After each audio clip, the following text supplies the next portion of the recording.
हमें क्षमा कर दो बाबा।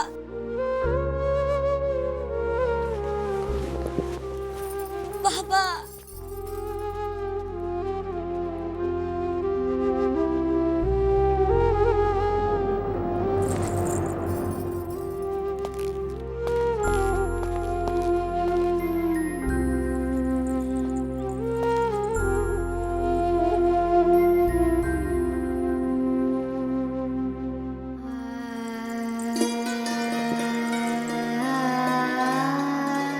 गुरु, मैंने कुछ नहीं किया। हम जानते हैं बेटा, हमारी मनु ऐसा कोई कार्य नहीं कर सकती जिससे हमारी प्रतिष्ठा पर आंच आए। परंतु सच कहूं बेटा, एक बार को तो तुम्हारे तात्या गुरु का विश्वास भी डगमगा गया था। तात्या गुरु, हम जानते हैं कि उस समय आप लोगों पर क्या बीत रही होगी, परंतु तात्या गुरु, आप ये भी जानते हैं कि आपकी मनु किसी उद्देश्य के बिना कोई कार्य नहीं करती।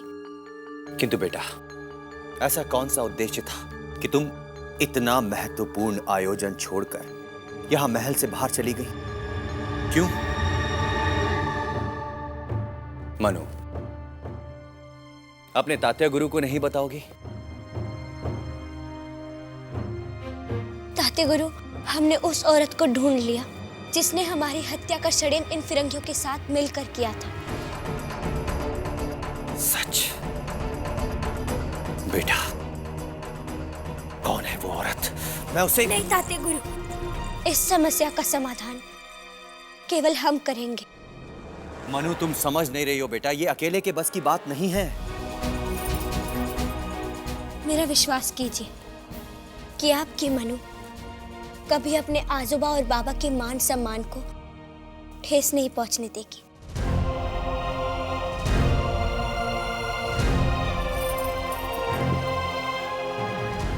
मनु, तुम्हारे तात्या गुरु को तुम पर पूर्ण विश्वास है बेटा। मैं जानता हूं कि मेरी मनु का कोई कुछ भी नहीं बिगाड़ सकता।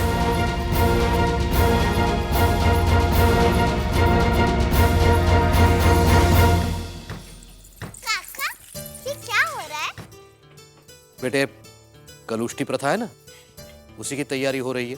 तो फिर हमारी इंद्रजीत की तरह हमें मनु जी को भी हल्दी लगेगी।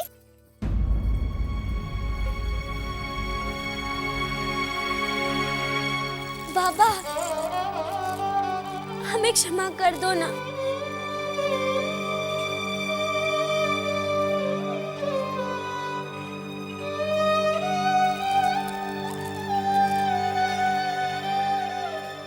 मनु, तुमने ये ठीक नहीं किया। बाबा, आप अपनी बेटी की एक भूल माफ नहीं करेंगे।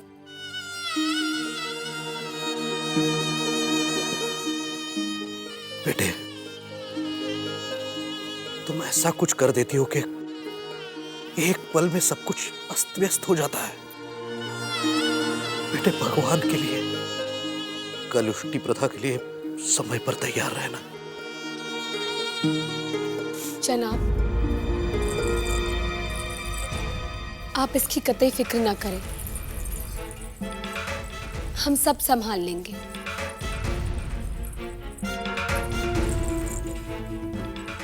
हम आपको यकीन दिलाते हैं कि अब हमारी छोटी बहन ऐसी कोई हरकत नहीं करेगी जिससे आपकी इज्जत पे आंच आए।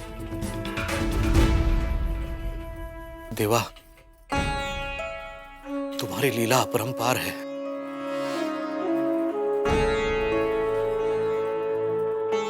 हमारी लाज रखना। बेशक, अब आप सब पर कोई आंच नहीं आएगी, क्योंकि जिस कनीज ने हमारी होने वाली मलिका आलिया को बदनाम करने की साजिश रची थी, महाराज गंगाधर राव को यह पता चल गया है कि डाकू समर सिंह ने उसे जेल से छुड़ा लिया है।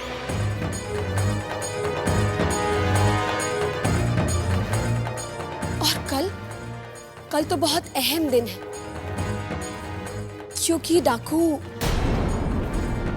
हमारा मतलब है समर सिंह, वो दुर्गा माँ के मंदिर आने वाला है बलि देने के लिए। जिसने हमारी मलिका को मारने की कोशिश की थी।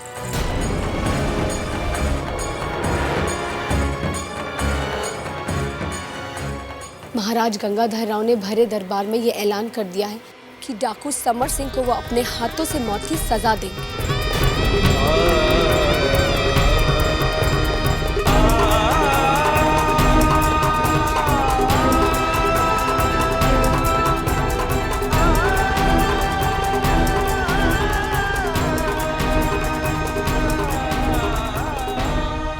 क्योंकि हमारे महाराज मलिका आलिया को बहुत चाहते हैं, इसीलिए डाकू समर सिंह को मौत की सजा मिलनी ही चाहिए।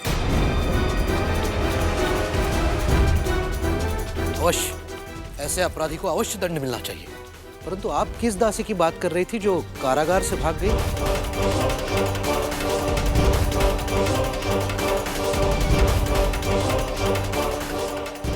काका, तात्या गुरु ने उष्टी प्रथा का सारा प्रबंध कर दिया है।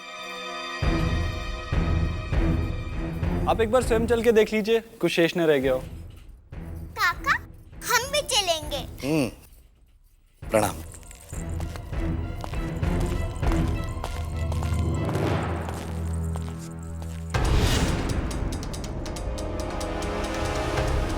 अब देखिए ना, आप जो कुछ भी सोच रही हैं, सब कुछ उससे खिलाफ होता जा रहा है। वो क्या कहा था आपने? हाँ, सबसे बड़े लुटेरे तो वो होते हैं जो फिरंगियों की मदद करते हैं। यही कहा था ना आपने? अब हम ये तो नहीं जानते कि कौन किसकी मदद कर रहा है, लेकिन कल जब समर सिंह आपके शायद होने वाले शौहर, नहीं, हमारे शौहर के हाथों बेदर्दी से मार दिया जाएगा, तब आप झांसी में दूसरा मददगार कहां से लाएंगी? आप जानती हैं, आपकी ऐसी हालत देखकर ना हमें बहुत अफसोस हो रहा है। आपके घर वालों ने तो पहले ही आपको कैद कर दिया है, और जिस मसीहा ने आपकी जान बचाई थी, कल वो भी मार दिया जाए। और अगर आपका मसीहा आपकी खातिर अपने हाथ रोक भी ले, तो अंग्रेज उसे नहीं छोड़ेंगे। उसका मरना तो यकीनी है। हाय अल्लाह, ऐसे हालातों में तो कोई दुश्मन को भी ना डाले। और अगर आप अपने मसीहा को बचाने चली गई, तो हल्दी की रस्म का क्या होगा? और हाँ, आप तो महाराज गंगाधर राव से ये भी नहीं कह सकती कि समर सिंह ने जिस कनीज को जेल से छुड़ाया था, वो आप हैं। अच्छा चलो, मान लेते हैं कि हिम्मत करके आपने उनसे ये कह भी दिया, तो क्या झांसी की आवाम और महाराज गंगाधर राव अपनी होने वाली मलिका का एक डाकू के साथ रिश्ते को? मोतीबाई जी, आप सचमुच अपना मानसिक संतुलन खो चुकी हैं। क्या हो गया है आपको? आपने ये तक नहीं सोचा कि ये धूर्त फिरंगी समर सिंह को मारकर खामोश रहेंगे? वो तो झांसी नरेश को, उन्हें कुछ नहीं होगा। बुरा हश्र तो आपके समर सिंह का होगा। बस कीजिए मोतीबाई जी। अगर एक शब्द और बोला तो मणिकर्णिका को दुर्गा बनने में समय नहीं लगता। चली जाइए यहाँ से।